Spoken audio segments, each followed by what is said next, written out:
আসসালামু আলাইকুম। আজকে আমরা তুলে ধরবো চাষি মানিক ভাইয়ের কীভাবে ময়ূর পালন শুরু হলো এবং উনি কিভাবে পরিচর্যা করে। তো যারা আমার ভিডিওটি ইউটিউব থেকে দেখছেন অবশ্যই সাবস্ক্রাইব করতে বলবেন না, যাতে আমরা আরও নতুন নতুন ভিডিও আপনাদের মাঝে তুলে ধরতে পারি। তো ধন্যবাদ। আর যারা ফেসবুক থেকে দেখবেন লাইক ও কমেন্ট করে রাখবেন এবং শেয়ার করবেন, যাতে আমি নতুন ভিডিও আপনাদের মাঝে আরও তুলে ধরতে অনুরোধ আর করি। এখানে ময়ূর আছে, হ্যাঁ দেখছেন বোধ হ্যাঁ, হয়, ময়ূর ময়ূর। ফিজেন্ট আছে, হ্যাঁ তারপরে হচ্ছে বিভিন্ন টাইপের রিং নেক, হ্যাঁ। কোনুর, ল্যাববার্ড, বিভিন্ন প্রজাতির পাখি এবং বিভিন্ন আচ্ছা, ময়ূরটা কি প্রজাতির আমাদের, অ্যানিমেলও আছে হ্যাঁ এখানে। ময়ূরটা কি আমাদের এক্সোটিক এখানে টাইপের। এরকম পালন করার আছে, লাইসেন্স আছে? মানে এইটার ব্যাপারে অনেকেই জানতে চায়। না, আমি তো নিজেও জানতে চাই এটা। ময়ূরের বিষয়টা হচ্ছে গিয়ে যে আগে সরকার এটাকেও মানে হচ্ছে গিয়ে ব্যান করে রাখছিল যে জনসাধারণ এটা পুষতে পারবে না। হুম। গত 2 বছর, প্রায় 2 বছর হবে বোধ হয়, যে সরকার এটাকে একটু শিথিল করছে, হ্যাঁ মানে আইনটাকে একটু শিথিল করছে যে এখন কেউ চাইলে পারবে। বাসায়ও ময়ূর পালতে পারবে। 10টার, আমি যতটুকু জানি, যদি আমার জানায় ভুল না হয়, হ্যাঁ। যে 10টার বেশি ময়ূর যদি কেউ পালতে চায় সেক্ষেত্রে বন বিভাগের অনুমতি লাগে। অ্যাপ্রুভাল নিতে হয়। হ্যাঁ তো এটাও খুব ইজি, আপনি নিকটস্থ বন বিভাগে একটু যোগাযোগ করলেই, মানে বন কার্যালয়ে যোগাযোগ করলেই হুম। খুব সিম্পল কিছু প্রসিডিউর আছে যেগুলো অ্যাপ্লাই করলে আপনাকে লাইসেন্স দিয়ে দিবে। আপনার এটার ময়ূরগুলো, জন্য হ্যাঁ হ্যাঁ। অত জটিলতা নাই। আপনার ময়ূরগুলো আমি দেখছিলাম ছোট বাচ্চা আনছিলেন যার সময়, তখন থেকে আমি ভিডিও গুলো দেখলাম। তো ওগুলো এনে কয় পিস আনছিলেন সম্ভবত একটু মনে আমি নেই। আসলে 6 পিস বাচ্চা নিয়ে আসছিলাম, হ্যাঁ। একদম ডে ওল্ড, মানে তখন মেবি বয়স ছিল 2 দিন, 2-3 দিন এরকম আমি 2-3 দেখছি। দিনের বাচ্চা নিয়ে আসছিলাম, হ্যাঁ। সেগুলোকেই বড় করা। এখন কয় পিস আছে এখানে? এখন আমার হচ্ছে গিয়ে 3টা ফিমেল আছে আর 2টা মেল আছে, মোট 5টা মাশাআল্লাহ, আছে। তার মানে 6টার মধ্যে 5টাই আছে। তো এটাই হচ্ছে অভিজ্ঞতা, নাইলে 2 দিনের বাচ্চা এনে ধরেন 5 পিস। মূলত হচ্ছে গিয়ে ছোট বাচ্চাটা নিয়ে আসার পেছনে আমার যে কারণটা ছিল, আমার ময়ূরগুলা দেখছেন বোধহয় যে এখানে ছাড়া থাকে। হ্যাঁ হ্যাঁ। এই আমার ওই পাশের বিল্ডিং এর ছাদে চলে যাচ্ছে, আমাদের ওই 3তলার ছাদে যাচ্ছে, হ্যাঁ। আবার ওইদিকে ময়ূর উঠতে গাছে পারে? যাচ্ছে। হ্যাঁ, করতে পারে না? আপনি আমার ভিডিওগুলোতে না, দেখেন নাই? দেখছি টুকটাক হালকা। তো আমার আসলে ইচ্ছাটা ছিল কি, যে আমি ময়ূরটা পালবো। তো আগে তো আসলে যে গভর্নমেন্ট রুলস এর কারণে পালা হয়নি। পালা হয় নাই। আবার আরেকটা বিষয় থাকে প্রাপ্যতা, যে আমি দেখা গেল যে গভর্নমেন্ট রুলস শিথিল হয়েছে কিন্তু আমি পাচ্ছি না। সব জিনিস টাকা হইলে সব সময় পাওয়া যায় না। হ্যাঁ। টাকারও সক্ষমতা থাকতে হয়, আবার প্রাপ্যতাও থাকতে আচ্ছা, হয়। ময়ূরগুলো জোড়া কেমন পড়ে? পরবর্তীতে আমি যখন দেখলাম যে না, এখন ময়ূর পালার জন্য ওইরকম জটিলতা নাই, হ্যাঁ তখন আমি ময়ূর খুঁজতে থাকলাম। হ্যাঁ।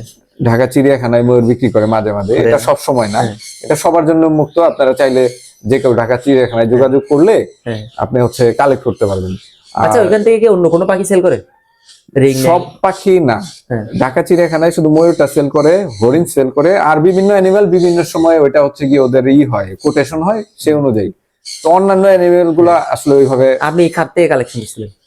তো আমি একটু বলি আর কি, ওই ময়ূরের ব্রিডিং সিজনটা সম্পর্কে আপনার একটু ধারণা রাখতে হবে, তাহলে আপনি বাচ্চাগুলো সহজে কালেক্ট করতে পারবেন। ময়ূর কিন্তু শীতের সময় ডিম দেয় না। ময়ূরের ব্রিডিং সিজন এই যে সামনে আসতেছে, মানে বর্ষা, গ্রীষ্মকালটা, পুরো গ্রীষ্মকালটাই ময়ূরের ব্রিডিং সিজন। আপনি এই সময়ে যদি একটু খোঁজ রাখেন, তাহলে অনলাইনেও দেখবেন অনেক বাচ্চার সেল পোস্ট, সেগুলো দেখতে পারবেন, কিংবা ঢাকা চিড়িয়াখানায় যোগাযোগ করলেও আপনি ওই সময় হয়তো কালেক্ট করতে পারবেন। তা আমি আসলে অনেক খোঁজাখুঁজি করেও ওইরকম পাচ্ছিলাম না। চট্টগ্রামে একজনের কাছে পাইছিলাম কয়েকটা বাচ্চা, সেগুলো আসলে ওই টাইমিং এবং হচ্ছে প্রাইজিং এগুলোর কারণে, আর যেহেতু ডিস্টেন্সের একটা বড় গ্যাপ, কালেক্ট করা হয় নাই। দেন ফাইনালি আমি আমার বর্তমান যেগুলো, এগুলো বাচ্চাগুলো কালেক্ট করছিলাম গাজীপুর থেকে। গাজীপুরে এক ভাইয়ের কাছ থেকে কালেক্ট করছিলাম। তো অনেকে আমার ময়ূরের ভিডিও গুলাতে দেখে কমেন্ট করে যে ভাই কার কাছ থেকে নিছেন, নাম্বারটা দেন, নামটা বলেন। কিন্তু বিষয়টা আমি অনেক ভিডিওতেই বলছি যে উনি আমাকে দেওয়ার সময় কন্ডিশন দিছিল যে ভাই আমার নাম্বার বা নাম কাউকে বললেন না। বিষয়টা হয় কি, যে একটা প্রোডাক্ট যখন অ্যাভেলেবেল থাকে তখন আপনি সেলের চিন্তা করবেন যে আমার কাছে অনেক প্রোডাক্ট আছে, আমি সবাইকে দিতে পারবো। আর যখন প্রোডাক্ট নাই তখন আপনি নাম্বার দিয়ে লাভটা কি? অযথা সারাদিন ফোন আসবে, অযথা মানুষ বিরক্ত করবে। তো এইটা একটু বোঝার চেষ্টা করা উচিত। আর আমি ব্রিডিং সিজনের বিষয়টা কিন্তু বলে দিলাম, এই আগামী বর্ষার সময় খোঁজ নিলে যে কেউ চাইলে সদিচ্ছা থাকলে ব্রিড করতে আসছে পর্যন্ত কোনো না। আমার এগুলো নিজে, এগুলো যেগুলো সবই তো বাচ্চা, এগুলোর বয়স 2 বছর চলতেছে। কয় বছর? তবে ফরচুনেটলি এটা কেন হয়েছে একটা বিস্ময়ের ব্যাপার। আমি কিন্তু এই যে লাস্ট বর্ষার শেষের দিকে, শীতের আগে হঠাৎ করে দেখি একদিন কেজের মধ্যে একটা ডিম। তো ডিম দেখে আমার গুলো তো ছাড়া থাকে, তো ঘরের মধ্যে ডিম দেখার পরে আমার একটু সন্দেহ হইলো যে এই ডিমের শেপটা, সাইজটা যে মুরগির ডিমের সাথে মিলতেছে না। আমার এখানে টার্কি আছে, টার্কির ডিমের সাথেও মিলে না। তো ফিজেন্টের ডিমের সাথে মিলবেই না, হ্যাঁ, হ্যাঁ। একটু ডিফারেন্ট টাইপের, different size, different shape, colour. হুম, তো তখন আমি সন্দেহ করতেছিলাম যে এটা মেবি ময়ূরী ডিম দিছে। আবার যে এটা ধরে নিব যে ময়ূর দিছে সেটাও বিশ্বাস হয় না, কারণ ময়ূরগুলো তো বাচ্চা, হ্যাঁ, 1 বছরের ময়ূর কিভাবে ডিম দেয়। হ্যাঁ, পরে দেখলাম তার 1 দিন না 2 দিন পরে আরেকটা ডিম। হ্যাঁ। তারপরে আমার একটু টনক নড়লো যে না, আমার একটু খোঁজ রাখতে হবে। হ্যাঁ, খেয়ে দিন। পরে পরে আমি 2-3 দিন একটু মনিটরিং করার পরে দেখলাম যে একটা ফিমেল হুম। ময়ূরী ডিমগুলা দিচ্ছে। হ্যাঁ, সর্বমোট মনে হয় 5টা ডিম দিচ্ছিল। হ্যাঁ, তো ডিমগুলা ফার্টাইল হবে না আমি জানি, হুম, কারণ হচ্ছে ম্যাচিউরড হয় নাই মেল ফিমেল কোনোটাই। হুম। তো তারপরে ইনকিউবেটরে দিয়ে রাখছিলাম, কিন্তু ডিমগুলো ফার্টাইল হয় না। ময়ূরে তো অনেক ডিম দেয় মনে হয়, যা সম্ভব এক পেয়ারে কতটা ডিম দেয়?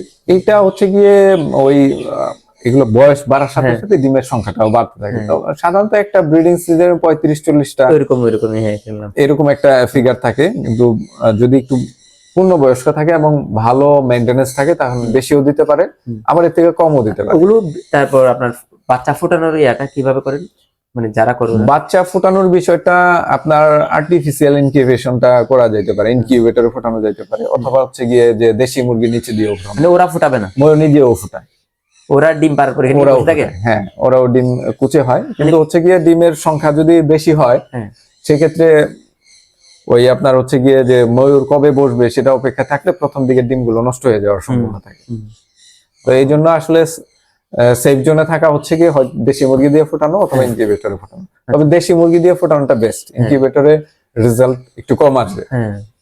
আচ্ছা, বাচ্চাগুলোর রেট কেমন মানে পরে? আমি আসলে কিনছিলাম হচ্ছে গিয়ে ওই যে ডে ওল্ড 6টা কিনছিলাম হচ্ছে গিয়ে 5,000 টাকা পার পিস। এক পিস? হ্যাঁ, আমি 6টা বাচ্চা নিয়ে আসছিলাম 30,000 টাকায় গত বছর, না তার আগের বছর। আর এমনি অ্যাডাল্ট কেমন পরে রেট? অ্যাডাল্টের বিষয়টা হচ্ছে কি, এগুলো শখের জিনিস তো হ্যাঁ, ভাই, অনেক ওই যে হতে বললাম পারে। না যে আপনার কিনতে ইচ্ছা হচ্ছে, টাকাও আছে, হ্যাঁ। কিন্তু আপনি পাচ্ছেন পাবেনও না, না। তখন কিন্তু আপনি বেশি দাম অফার করবেন। হ্যাঁ, তো অ্যাজ ইউজুয়াল অ্যাডাল্ট গুলো আমি যেটা এই বছর মনিটর করে দেখছি যে অনলাইনে সেল হয়েছে যেরকম, যে মিনিমাম 1 লাখ টাকার উপরে পার এক পেয়ার। পিস না এক পেয়ার? এক পেয়ার, একটা মেল একটা ফিমেল যদি কিনতে চান 1 লাখ টাকার উপরে এখানে তো লাগবে, কিছু 1.5-2 লাখ এরকম এখানে তো চলে কিছু যায়। আমার মতো মানুষ আছে যারা ধরেন এখন এই বাচ্চা যে 5,000 টাকা দিয়ে আপনি ডিম মানে বাচ্চা নিছেন, 1 বছর হোক 2 বছর হোক রেখে, আর এগুলো তো মুরগি দিয়ে ফুটানো যায়, আপনি নিজেই বললেন। তো ওইভাবে যদি চিন্তা করে যে না আমি যদি ডিম কালেকশন করে মুরগি দিয়ে ফুটাই, ওটাও যদি একটা প্রফেশনালি মাথায় চলে আসে আর কি, তো ওরা কি এরকম সাকসেস হওয়ার সম্ভাবনা আছে? এটার সাকসেস রেট কম থাকবে, কারণ হচ্ছে গিয়ে যে আপনি ডিম কালেক্ট করে আমি সবাইকে পরামর্শ দিব যে আপনি কখনোই মুরগি হোক পাখি হোক কোনোটা ডিম কালেক্ট করার চিন্তা করবেন না, কারণ ডিমের মধ্যে অনেক ফাঁকি থাকে। হ্যাঁ, যে ডিমটা ফার্টাইল হবে কি হবে না, ব্রণ আসবে কি আসবে না, ডিমটা কত দিনের, আমি যদি চাই আপনাকে ঠকাই দিতে পারি, ঠিক আছে, ওই ডিম থেকে বাচ্চা হবে কি হবে না তার নিশ্চয়তা নাই। তার মানে কি আপনার পুরো টাকাটা একটা রিস্কে থাকে। হ্যাঁ, লস। আপনি ভিজুয়ালি দেখলেন, একটা বাচ্চা দেখলেন বা একটা লাইভ জিনিস দেখলেন, দেখে আপনি দরদাম করে নিলেন, ওটাই তাহলে কিছু টাকা বেশি হলেও আপনি কিন্তু একটা রেজাল্ট নিয়ে আসলেন। আপনি বাচ্চা নিছিলেন? আমি বাচ্চা নিয়েছিলাম। আর আরেকটা বিষয় হচ্ছে কি, ময়ূরের বাচ্চা আমার নিজের পার্সোনাল এক্সপিরিয়েন্স থেকে আমি যেটা বলি যে এটাকে মানে টেক কেয়ার করাটা একটু সেন্সিটিভ, যেহেতু ময়ূর কমন না, মুরগির মতো এত কমন না, এটা সম্পর্কে আপনার নলেজটা থাকতে হবে প্রপার। খাবার মূলত আমি হচ্ছে ছোটবেলা থেকেই আমি ডে 1 থেকে আনার পরে থেকে হচ্ছে মুরগির যে স্টার্টার ফিডটা দিছি সেটাই খাওয়াইছি, পাশাপাশি হচ্ছে গিয়ে বিভিন্ন টাইপের ভেজিটেবল, তারপরে ঘাস, এগুলো কুচি কুচি করে দিতাম। এবং হচ্ছে গিয়ে আমি যেটা খাওয়াইতাম, এটা বাংলাদেশে কেউ খাওয়াই কিনা জানি না, বা খাওয়াইছে কিনা সেটাও জানি না, আমি হচ্ছে উই পোকাটা দিতাম ওদের, উই পোকা, লাইভ উই পোকাটা দিতাম, যাতে হচ্ছে গিয়ে ওই প্রোটিনের সোর্সটা ভালো পায়। আর যেহেতু এগুলো একটু বন্য টাইপের, ওয়াইল্ড টাইপের, ওরা কিন্তু ওই পোকা মাকড় এগুলা খুব খাইতে পছন্দ করে। তো আমার এই আশেপাশে একটু ওই আমার লোকটা আছে, ওনাকে বলে পাঠাই দিতাম, কোদাল নিয়ে যায় ওই ঢিবি টিভি খুঁজে বের করে ওই পোকার নিয়ে আসতো, ওই পোকা ওই যে মাটি সহ নিয়ে আসতো, আনার পরে ওইটা আমি হচ্ছে গিয়ে দিয়ে রাখলে ওরা হচ্ছে টুকরায় টুকরায় খুঁটে খুঁটে খাইতো। আচ্ছা, আপনার এগুলোর বয়স এখন প্রায় 2 বছর, কয় বছরে ব্রিড করবে? এগুলো হচ্ছে 2 বছর প্লাস হইলেই তারপরে ব্রিড করে। মূলত হচ্ছে পূর্ণ বয়স্ক হচ্ছে 3 বছরে, আর ফিমেল গুলো আগে অ্যাডাল্ট হয়ে যায়, মেল গুলা আসলে ম্যাচুরিটিতে আসতে একটু সময় লাগে, 3 বছরের আগে সাধারণত হয় না। যেমন আমার মেল গুলো মাত্র হচ্ছে গিয়ে এই 2 বছর চলতেছে, এখন দেখতেছি যে ওই যে লেজের যে ইয়াগুলা, দেখলাম পাকা এরকম করে রাখছে, পেখম যেটাকে বলি আমরা, এগুলা কিন্তু দেখেন যে পরিপূর্ণ এখনো হয় নাই, মাত্র 1-2টা করে বের হচ্ছে, কালার আসতেছে। তো এইগুলা পরিপূর্ণ হইতে আর 1 বছর লেগে যাবে। আচ্ছা, আপনার এখানে আরেকটা সেম পাখি দেখলাম ময়ূরের মতো, এটা কি বড় Pheasant। একদম? হ্যাঁ, বড় একদম এরকম করে বসে আছে, ফিজেন্ট, এসে বড় একদম। ও আচ্ছা টার্কি, তাহলে টার্কি টার্কি না? দেখছেন? একটাই মানে বাইরে ঘুরতেছে একদম রাজার মতো। হ্যাঁ টার্কি মানে পেখম মেলে এরকম। হ্যাঁ, সবসময় থাকে না হ্যাঁ এরকম? টার্কি আমার এখানে বেশ কিছু আছে, হুম। তো ওইটাকে বাইরে ছেড়ে রাখে বেশি সময়। ওইটা হ্যাঁ, ওইটা একটু মানে ওইটা সবার চেয়ে একটু আলাদা মনে হচ্ছে, মানে হ্যাঁ, সাদা এবং size ও- কালো হ্যাঁ, স্ট্রাইপ যেটা, হ্যাঁ। ওইটা হ্যাঁ, ওইটা হচ্ছে ওই ওরাও হয় কি যে একাধিক মেল থাকলে মারামারি করে, যে কারণে ওই যে একটা ছাড়লে আরেকটা আটকে রাখতে হয়। হুম, আর কিছু ফিজেন্টও আমার এখানে কিন্তু ছাড়া আছে, যেগুলো ওই ছোট্ট বয়স থেকে আমি হ্যাঁ, মানে ওইভাবেই মুক্তভাবে রাখার উদ্দেশ্যেই হ্যাঁ, আমি হচ্ছে ওইটাকে টেম করে ফেলছি, একরকম আচ্ছা, টেম। আচ্ছা, যেমন ময়ূর গুলো ওড়াউড়ি করে এখন, কিন্তু দূরে যায় না। হ্যাঁ, ওই ফিজেন্ট গুলো একই সেম। Same। এর আগে যে হয় না। সানকনি ওর 2টা করছিলাম যে আমি, হ্যাঁ, হ্যাঁ, যে ওগুলো তো আমরা ভিডিও এইগুলো আসলে কি ওই যখন একটু সময় পাই তখন একটা চ্যালেঞ্জ নিতে ইচ্ছে হয়, হ্যাঁ। যে দেখি এটা পারি কিনা, এই আর কি।